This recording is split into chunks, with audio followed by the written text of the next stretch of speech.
Alors je crois que... Qu'est-ce qu'on fait? Comment on dit? Alors, on commence par Alain Chevrier, n'est-ce pas? Non, j'aurais un petit texte de Lambercy. Tu voulais commencer par un texte de Lambercy? Oui. Alors vas-y. Voilà. C'est un texte que j'ai choisi pour toi. C'est une réponse à Alain Frex dans La Voix du Basilic. Les petits éditeurs le sont par passion. N'ayant pas les moyens financiers de se tromper, ils font attention. Ayant peu de chances de s'enrichir, ils marchent au coup du cœur. Ils défendent et parlent de leurs produits, sauf précisément comme d'un produit. Le respect, l'amitié, la modestie de la personne et l'orgueil de son projet font le reste.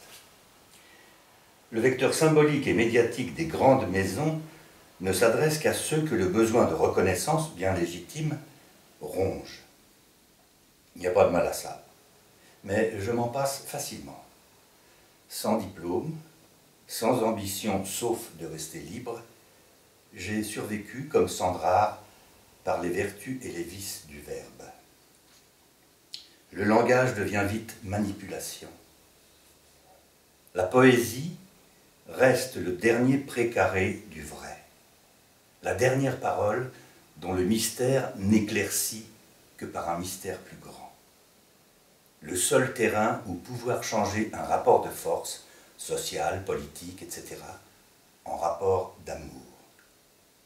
La seule pratique pour ne pas devenir fou de colère est capable de dédouaner la réalité pour la transformer en réel. C'était pour vous, madame.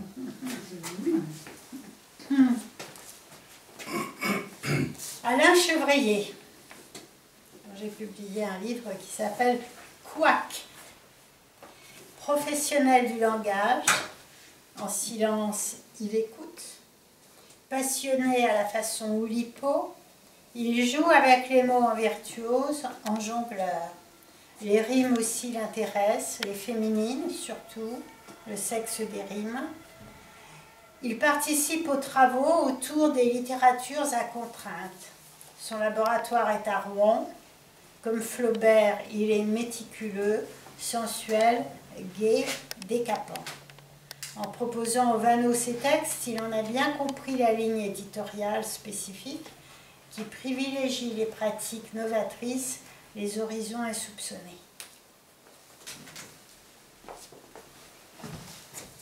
Alors, je précise que ce recueil est un recueil de vers monosyllabiques. Tout le recueil est fait de vers monosyllabiques. C'est un tour de force. Et ça, c'est quelque chose qui va vous rappeler l'école un peu. Le jet et le chat. Sieur Jet, en haut d'un pin, tient dans son bec un bris. Sieur Chat, qui le sent de fort loin, lui dit à peu près ce qui suit. « Eh, bonjour, mon cher sieur le Jet, que tu es chic et que tu m'as l'air beau. Au vrai, si ton chant vaut la queue de pie dont tu te vais, tu es le roi de tous ceux qui sont dans ces bois. » Lors, à ces mots, le Jet ne se sent plus de joie. Il baie du bec et le bris choit. Le chat le prend et dit « Mon bon, tu vois que tel qui te dit roi vit sur le dos de qui le croit. Ce bon tour vaut bien un bris, non ?» Le Jet, pas fier et le bec nu, se dit, mais un peu tard, qu'on ne la lui ferait plus.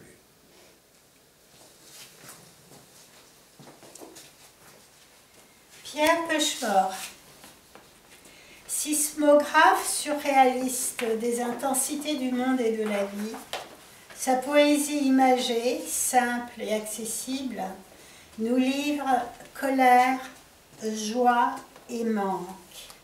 Laurent Albarracin l'a dit éluardienne. Mort prématurément d'un cancer, il reste étonnamment présent, sans doute à cause de l'immédiateté de sa poésie qui touche au cœur des cibles. Effroi et merveilleux, Né dans une maison pleine de livres, il a privilégié très tôt Nerval, Breton, Lewis-Carroll et Kafka, et ressentit l'écriture de son premier poème comme un Big Bang. Cet ébranlement résonne de poèmes en poèmes jusqu'à nous. C'est une poésie d'écho.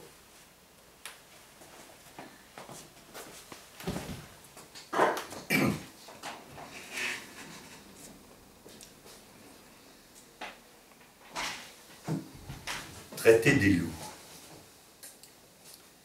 La nuit, les loups sont bleus, un peu phosphorescents. Il y a des loups, tu sais, qui regardent aux fenêtres et qui voient la distance. Il y a des loups qui pleurent du silence de la proie.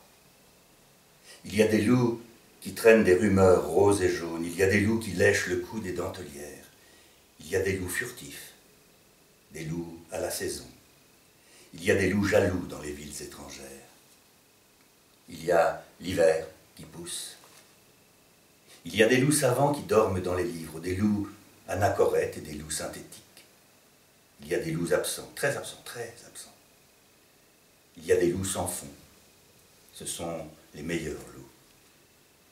Il y a des loups d'argile, des loups de papier peint. Il y a des loups arabes avec des rubans verts, des loups de temps en temps, d'autres plus absolus. Certains loups sont faciles et le vent les traverse. Il y a des loups solaires. L'ombre leur veut du bien, eux regardent la mer. Il y a des loups comme ça. Ils ne rêvent pas toujours, mais ils rêvent quelquefois. Il y a des loups de printemps, des loups d'offres spéciales. Il y a des loups abstraits avec des banillons et du rouge aux babines. Il y a des loups frileux avec des sentiments. Il y a des loups dorés. Il y a des loups obliques qui partent avec le jour, qui partent avec la nuit. Des loups désespérants, avec des airs de loup comme on croit qu'on les loue. Il y a des loups furieux. Des loups qui pensent aux loups et qui pensent aux baleines. Il y a des romans noirs sous l'oreiller des loups. Il y a la faim des loups. Il y a des loups, tu sais, qui n'ont pas de mémoire. Ce sont des loups sans horde, souvent de très jeunes loups, qui ne cherchent qu'un visage où poser leur velours. Et puis, il y a les louves.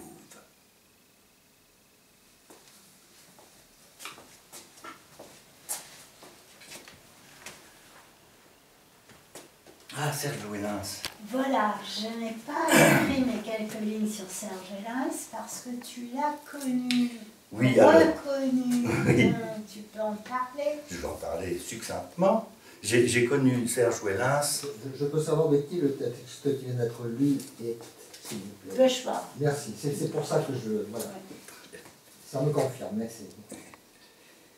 Oui, Serge Ouellens, je l'ai connu en 65 ou 66, je ne sais plus, avec mon camarade Gérard Mordillat.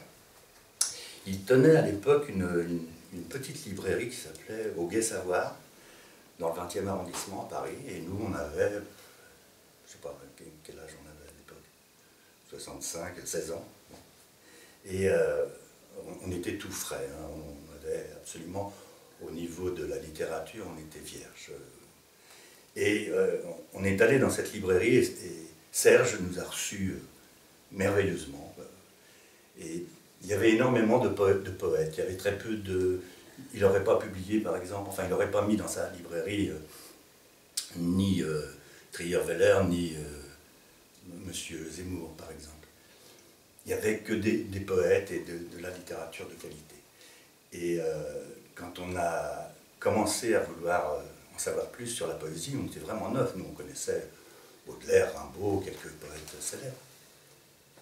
Il nous a dit, allez-y, si vous n'avez pas d'argent, volez-les. Ah. Voilà. Le souvenir que j'ai de Serge. Et quand je suis arrivé ici, que j'ai vu que Cécile publiait Serge, j'étais... Parce que je ne le connaissais pas comme poète, moi, à l'époque. Si après, on a fait des séances de poésie avec José Milas-Martin, qui était un éditeur aussi, qui publiait une revue qui s'appelait la revue Yo. Et avec Gérard, mon ami Mordillat, on a fait des soirée poétique. J'avais trouvé un nom pompeux, on s'appelait les Rhapsodes. C'était très... voilà. Alors ça s'appelle « Arbre sans avenir devant ma porte ». Je ne te verrai pas tenue, promesse d'arbre, qui n'est encore parmi les hautes herbes qu'un moins que rien d'inconnu. Jamais je ne verrai trembler ton ombre dans la blancheur féroce du mur. Jamais ton ombre se pencher sur l'eau courante d'une vitre, vers son reflet de jeune fille à la fontaine. Jamais je n'entendrai rire l'ombre d'un vol dans l'ombre de tes branches. Toi, si frêle, sous la menace de la chenille, de la taupe, du lièvre, du cantonnier, de la hargne des seins de glace. Mon enfant, trop tendre d'écorce, je t'aime. Tu n'as pas l'ombre d'un avenir de libellule devant toi.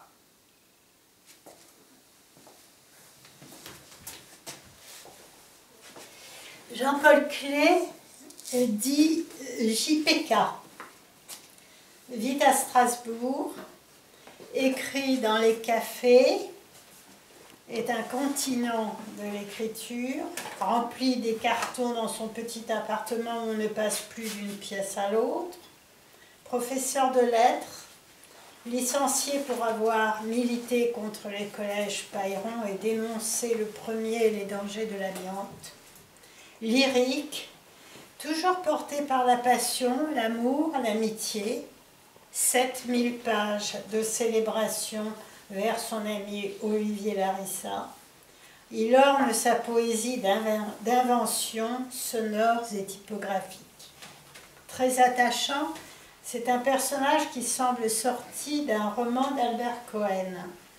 Il chante l'amour tout en restant particulièrement attentif à l'actualité, indifférent au ridicule, sa tenue, et gardant toujours en mémoire la tragédie de son adolescence, la perte de son père philosophe, arrêté par la Gestapo et éliminé dans le camp de Struthof le 18 avril 1944.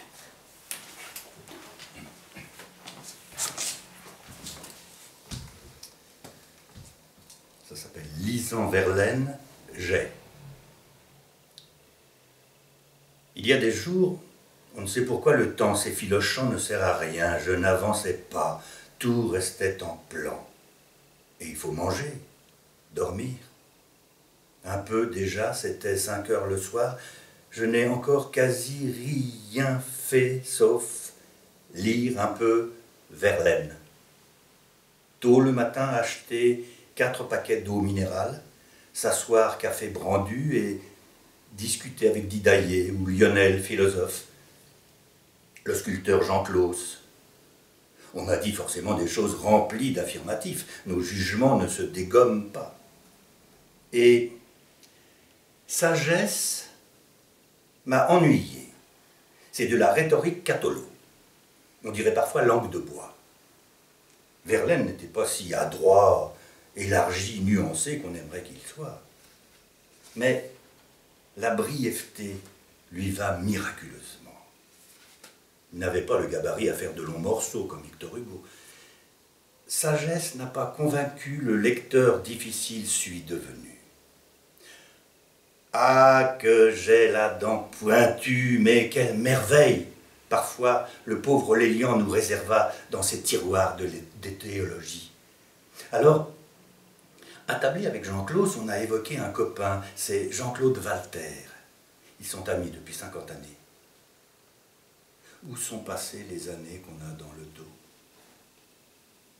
Plumerie d'oiseaux ou sanglots d'angelot? J'en sais rien, ma foi.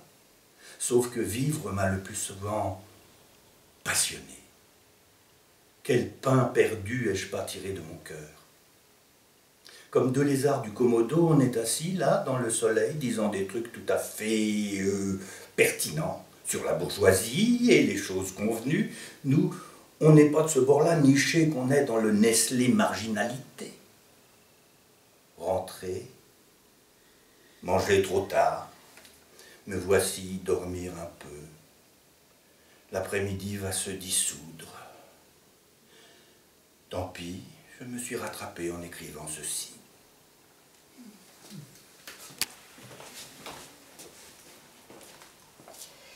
Et Louis-François de Lys. Très tôt remarqué par Guy Lélis-Manot, qui publie en 60 Soleil total et en 61 Le vœu de la rose, il quitte la France pour échapper à la guerre d'Algérie et passe 21 ans au Niger, où il crée une école et célèbre la beauté adolescente. Revient dans les années 80 avec une femme noire, fille du chef de son village, et 3 enfants. Panthéiste, influencé par la poésie de Lorca et les chants andalous, coplas, il est aussi un extraordinaire épistolier. Il passe une vingtaine d'années sur les bancs du square Simone Veil dans le 13e arrondissement, été comme hiver, sous un parapluie quand il pleut ou quand il neige. Il fait la rencontre d'une excellente amie, amante de Pablo Neruda, centenaire à laquelle il rendra visite jusqu'à sa mort, pour lui faire la lecture de poésie à haute voix. Connaît tous les humbles du quartier, ne cesse de célébrer le monde, a gardé un moral d'acier jusqu'à ce jour, malgré des opérations successives depuis 2 ans. Il semble que le corps médical s'acharne à le garder en vie, ce soleil. Son cœur inépuisé se perche avec les oiseaux sur les branches de l'arbre qu'il voit de son lit à travers la fenêtre de sa chambre de l'hôpital Charles Foy à Ivry. Alors, il y avait un petit chevrier à intercaler avant, mais gardez en tête ce que... Tu feras après. Je fais d'abord des listes, alors. Oui.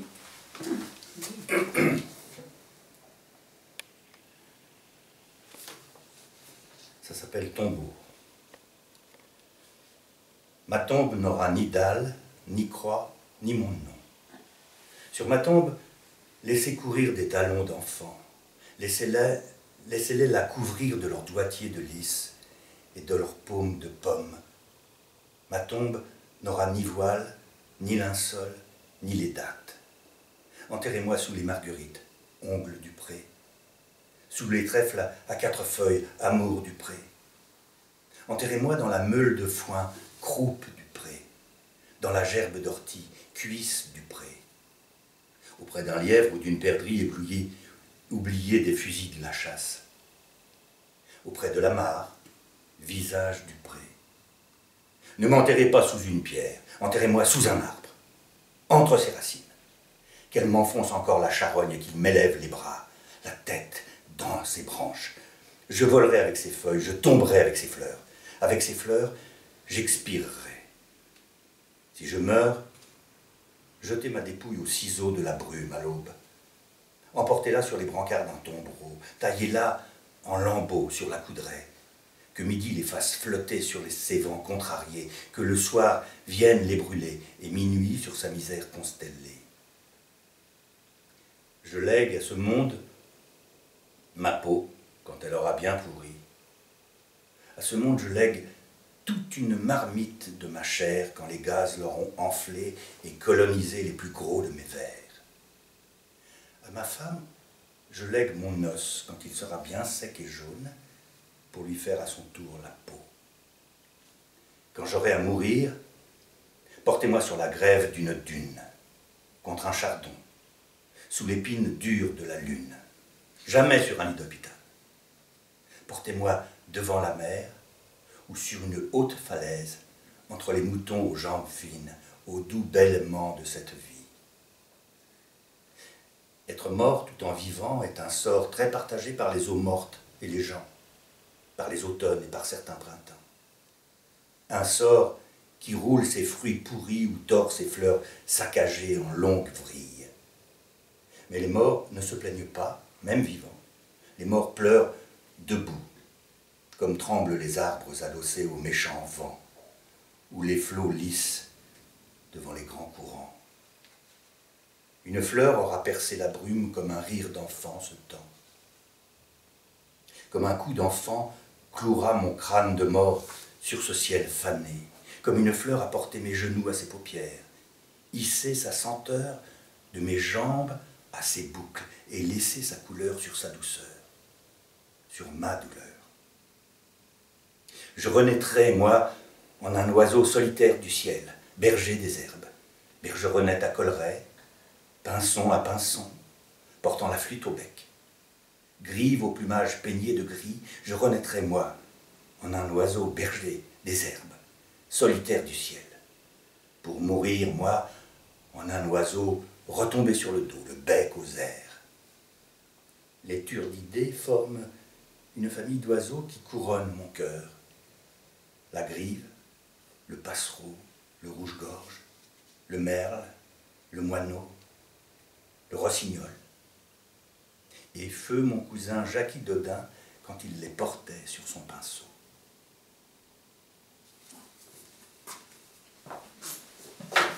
Et je vais donc vous dire un petit couac de chevrier pour détendre l'atmosphère.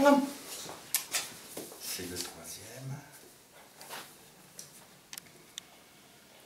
Non, c'est le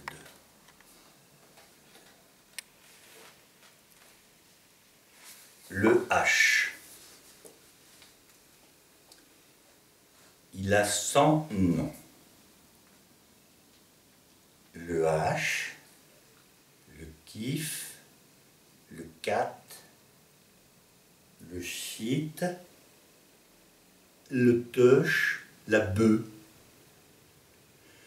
Un joint, c'est le pied, c'est cool. Tu ris pour un rien. Tu ne sais plus où tu es. Tu perds le sens du temps, tu vois des trucs qui ne sont pas vrais. Mais ça ne rend pas fou. Ce n'est pas le crack, hein, ni le LSD. Tu n'en prends pas de plus en plus et tu ne te sens pas de plus en plus mal dans ta peau quand tu n'en as pas. Tu n'en meurs pas si tu en prends trop. Et ce n'est pas cher quand tu n'as pas le sou. Chez les moins de 17 ans, 1 sur 2, après au moins un joint. Ils ont bien le droit de voir ce que ça leur fait. Moi, je n'en prends pas, mais je suis pour, car c'est soft. Et il y a un tas de gens qui en prennent, dont des mecs très bien, et ils n'en vont pas plus mal. Ras le bol des flics et des psys.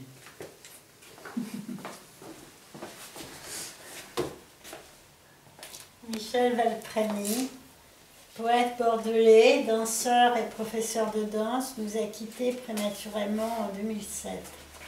Ciseleur de la langue et ciseleur graphique, auteur de nombreux recueils identifiables entre tous, mais aussi d'un journal à paraître bientôt.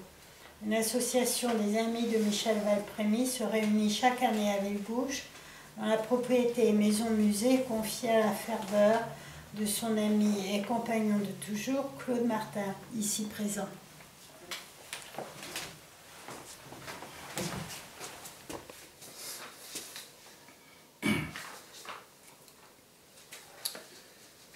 Je ne le vois pas d'abord. Cette poche pleine au bout des bras, en grande hâte, je rentre chez moi. Je vois d'abord un gobelet en plastique transparent dans une main très brune. Je lâche mes poches, cherche une pièce que je dépose non dans le gobelet, mais dans la paume de la main libre. J'entends un merci enfantin avec un R qui roule. Je lève les yeux sur un sourire qui, disons-le, est une éclaircie dans cet avril maussade et dans mon agenda. Flash blond, les cheveux. Et blanc et bleu, les dents, les yeux, intenses. Une apparition. Et désespérant. La rue, l'aumône, une écorchure. Quel âge peut-il avoir? 15 ans? 17? Les beaux adolescents peuvent m'attirer, je les vois, sans vraiment me troubler. Il m'arrive de leur envier leurs poses exquises ou délurées, leur négligé artiste ou naïf. Un isolement têtu, une aisance nerveuse ou chaloupée dans la traversée des foules. Alors, 16 ans? Et d'où vient-il? De Roumanie, sans doute. Est-il là, sur ce trottoir, depuis longtemps? Depuis hier? Le début de l'hiver. Le garçon m'aide à rassembler mes paquets, il incline la tête pour me dire au revoir, tout en appuyant sur son cœur le poing contenant ma pièce.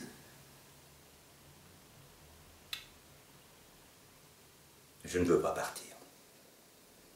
Je veux qu'il parle. Juste ça, qu'il parle. Alors je questionne. Roumanie? Il répond, Bulgarie. Et il parle. Beaucoup même, beaucoup. Je l'écoute sans rien comprendre, sans rien vouloir comprendre. Je le regarde, le détaille, et je ne le reconnais pas. Yeux noirs, cheveux châtains avec une touffe presque rouge qui tombe sur le front, fin duvet noir au-dessus de la lèvre supérieure. Il parle. Un homme lui offre une cigarette qu'il glisse dans une des multiples poches de son pantalon kaki. Il baise ses doigts réunis en boutons de rose et dit « Cigarette, c'est bon ».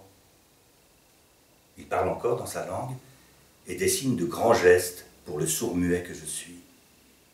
Il va partir bientôt, il n'y a pas de travail ici, ni pour lui, ni pour son père qui est maçon.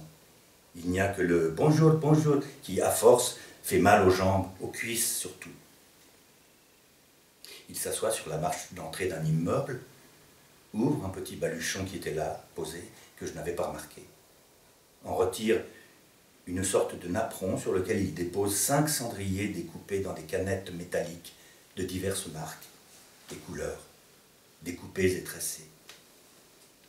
Il regarde l'heure. Sa montre est reliée à sa ceinture par une cordelette verte. Une jeune fille en jouet lui tend un carton de croissants qu'elle vient d'acheter à la boulangerie toute proche. Il dit « Gâteau, c'est bon », toujours avec le même baisement de doigts. À tour de rôle, les 3 employés d'un bazar arabe viennent lui serrer la main. Il sourit encore. Tout semble aller de soi, chacun à sa place. Aller de soi pour la consolation, l'aumône, comme un hommage, une révérence. Le garçon mord dans son croissant en hochant la tête de contentement. Un visage que je ne peux nommer vient se superposer au sien, celui du campagnard, quand j'étais de la ville, du sans-le-sou, du gosse de l'assistance qui enviait peut-être mes habits, mon vélo, mes cahiers, mes parents, à qui sans doute je donnais une bille colorée, un illustré du dernier été, puis que j'abandonnais sans me retourner dès la rentrée de septembre. Soudain, de l'autre côté de la rue, une femme imposante qui doit être sa mère, qui m'en dit aussi, le prévient que la police rôde. J'attends la police avec lui. Il me montre sa carte d'identité, souligne de l'index chaque lettre de son prénom. Anastase. Je ne lis pas le cyrillique, mais je vérifie son âge. 16 ans, dans 2 mois.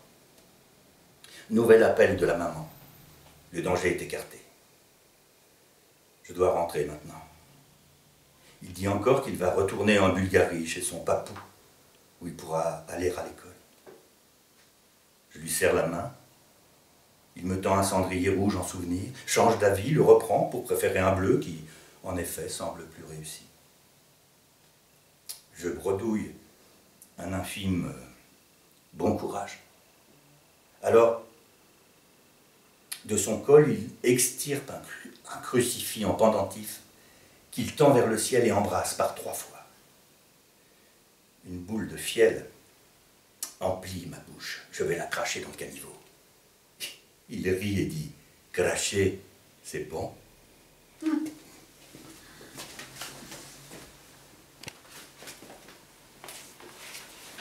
Gaston Puel a été éditeur et inventeur avec Harpe, Ernst, Miro, Dubuffet, Hubac et quelques autres du livre d'artistes. Ami de Joe Bousquet, Breton et René Char. Sa poésie, virile, implacable de lucidité et matérialiste, trouve à dire l'espoir énigmatique qui passe chez lui par le corps de la femme aimée, atteinte sur le tard de la maladie d'Alzheimer. Vivant à Veille, dans le Gers, où il est mort en 2013, il a été très proche d'un couple d'éditeurs de sa région, les éditions de l'arrière-pays. Éric Dazan lui a consacré notre ouvrage dans la collection Présence de la poésie et l'a publié à plusieurs reprises. Je recommande cette petite maison d'édition qui a un catalogue de toute première qualité et où j'ai aussi découvert Jean Malraux.